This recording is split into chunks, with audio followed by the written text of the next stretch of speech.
बेटियों के साथ बलात्कार हो रहे हैं और मांग करते हैं हिंदू राष्ट्र की। आज तक आप मुझे बता दीजिए, अभी किसी नेता को गिरफ्तार करना हो तो रात को 2 बजे सीबीआई और ईडी के लिए कोर्ट के दरवाजे खुलते हैं, लेकिन जब बात बेटियों के इंसाफ और न्याय की हो ना तो कोर्ट के दरवाजे नहीं खुलते हैं रात में। भंडारी वाले मैटर में देखिए पत्रकार महोदय, जब आपका ध्यान कहीं और हो तो मैं क्या कर सकता हूं। मैंने तो स्टार्टिंग ही उससे करी है, मैंने तो स्टार्टिंग ही महिला की सुरक्षा से करी है। जब आपका ध्यान ही ये सोचने में हो कि मोदी जी ने कौन से अच्छे काम करे हैं तो आप कहां से सुनेंगे। आप एक बात मुझे बताइए, महिलाओं की सुरक्षा के लिए मोदी जी कोई ट्वीट डालते हैं क्या? और वैसे बात करते हैं हिंदू राष्ट्र की। कैसे हिंदू राष्ट्र की आप मांग कर रहे हैं? हिंदुओं के लिए आज तक हुआ क्या है इस देश के अंदर, ये तो बता दीजिए। सिर्फ हिंदुओं के बच्चों का खून बहा है और कुछ नहीं हुआ इस देश के अंदर। मोहित भाई, सिर्फ 5 साल के लिए प्रतिबंध लगाया मोदी सरकार ने केवल। अब आप एक बात सुन लीजिए ना, अब इस बार 5 साल अगर रिपीट हो गई तो दोबारा 5 साल भी तो कुछ ढूंढने के लिए चाहिए ना। तो जैसे ही उन पर से प्रतिबंध हटाएंगे फिर 1-2 आतंकवादी पकड़ लेंगे। आज तक किसी भी आतंकवादी का बयान सामूहिक किया गया है क्या? यूपी चुनाव से पहले आतंकवादी पकड़े गए थे यूपी के अंदर।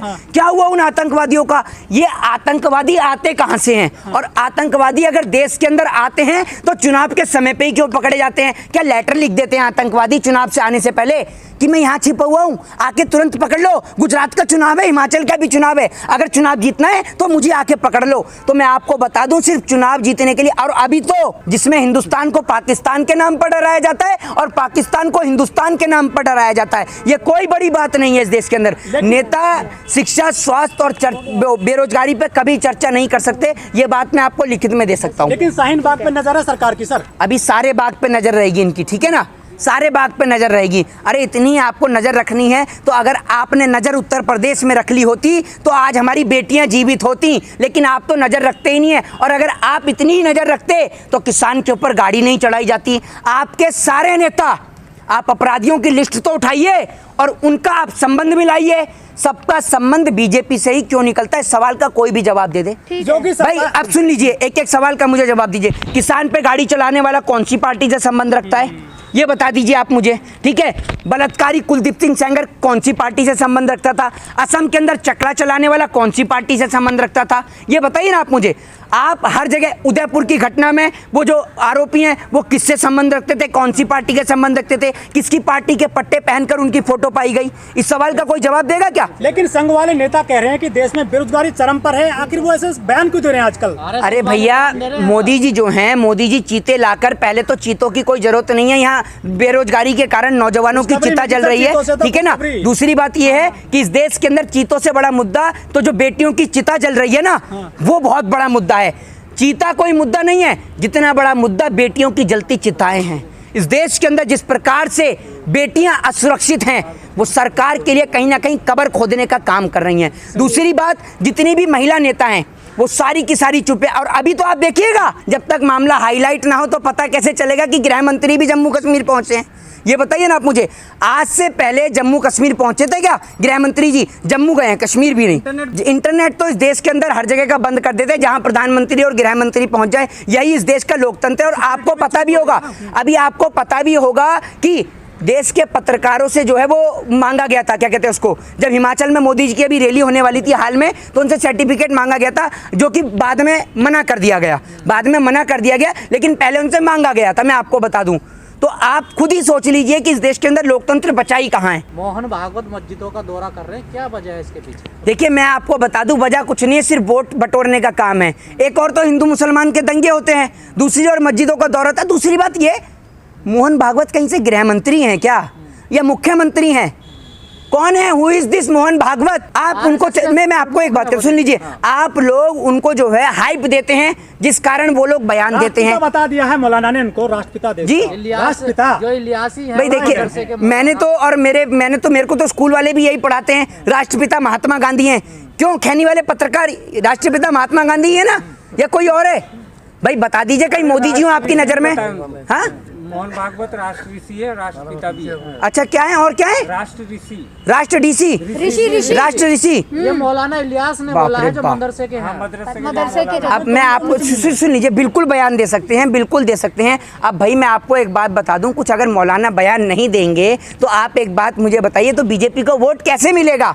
तो भाई कुछ मौलाना तो ऐसे भी हैं। अब आप एक बात बताइए, शाहनवाज हुसैन जो हैं, शाहनवाज हुसैन भी तो बीजेपी में है, तो क्या पता उन मौलाना की भी कहीं से राज्यसभा फिक्स हो गई हो, तो बयान देने में कोई आपत्ति नहीं है। बात समझ में नहीं आती, एक तरफ हिंदू राष्ट्र की बात करते हैं, दूसरी तरफ मदरसों में जाते हैं ये। मैं आपको एक बात बता दूं कि कौन से हिंदू राष्ट्र की मांग करते हैं आप।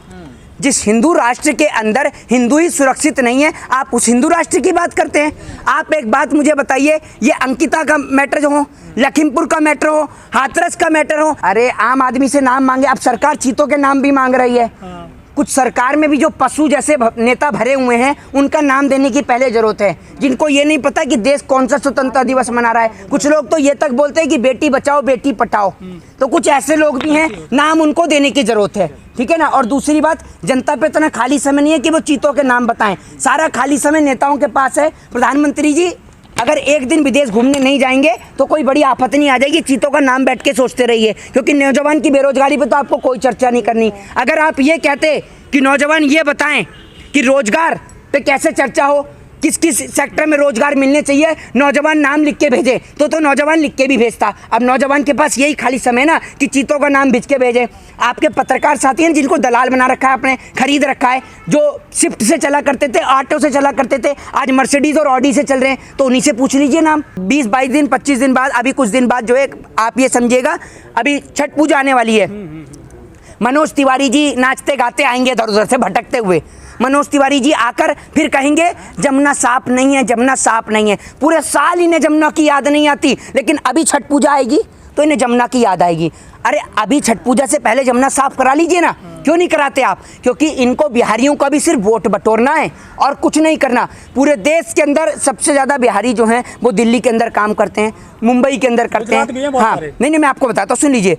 आप देख लीजिए घाटों की क्या हालत है, कितनी बुरी हालत है घाटों की, जाकर देख लीजिए। लेकिन मनोज तिवारी जी आएंगे निकल कर अभी और अब ड्रामा करेंगे थोड़ा बहुत कि घाटों पर सुरक्षा नहीं है, घाटों पर सुरक्षा करो। अरे भैया आप एक बात बताइए, आपकी पार्टी के 7 सांसद हैं दिल्ली के अंदर, 7 के 7 सांसद आपकी पार्टी के हैं। और मनोज तिवारी जी, ये जो मैं बोल रहा हूँ ना, ये कोई मुद्दा नहीं था, लेकिन मैंने इसको एडवांस में इसलिए बोल रहा हूँ कि अगर मनोज तिवारी जी आप ये वीडियो देख रहे हैं ना, तो गलती से भी कान खोलकर सुन लीजिए, गलती से भी बाहर निकलकर छठ पूजा के ऊपर बयान मत दे दीजिएगा कि घाट साफ नहीं है, क्योंकि सरकार आपकी है, दिल्ली में 7 सांसद आपके हैं, आपने कुछ नहीं कर रखा है। और अभी देख लीजिएगा कितनी बुरी हालत है जमुना की, जाकर देख लीजिएगा कितनी बुरी हालत हुई पड़ी है। तो आप गलती से भी अगर आपने बयान दिया ना, तो आप समझिएगा खुद ही। तो ना तो मैं कोई पीएफआई का मेंबर हूं और ना ही मैंने कभी पीएफआई के अंदर कभी जाकर देखा है कि उसके अंदर क्या है और क्या नहीं है। आप अगर कोई आरोपी हैं तो आप बीजेपी ज्वाइन करिए, आपके ऊपर कोई आरोप नहीं है। वो तो शुक्र है अगर आसाराम ने ये कह दिया ना कि मैं बीजेपी ज्वाइन कर रहा हूं, तो ये लोग महिलाओं की सुरक्षा का जिम्मा आसाराम को ही थमा देते। इनका बस नहीं चल रहा। इस देश के अंदर सबसे करप्टेड पार्टी, सबसे ज़्यादा दंगे कराने वाली पार्टी सिर्फ एकमात्र भारतीय जनता पार्टी है।